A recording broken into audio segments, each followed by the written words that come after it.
நான் வந்து அரசியலுக்கே வந்தேன்னு சொல்லும் போது நீங்கள் வந்து சரியாக உங்களோட தொண்டர்களை நீங்கள் வந்து வழிநடத்தணும் இல்லைங்களா?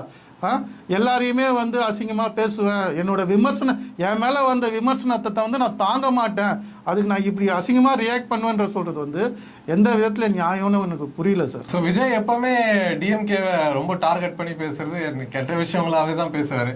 பெண்களுக்கு எல்லாம் பாதுகாப்பு இல்லைன்றாரு. ஆனா பட் அந்த அளவுக்கு ஒன்றும் தமிழ்நாட்டில் மோசமான இவர் சொல்றதை பார்த்தா ஏதோ தமிழ்நாடு ஏதோ ஒரு காசா மாதிரி ஒரு கண்ட்ரியில் இருக்கிற மாதிரி தெரியுது.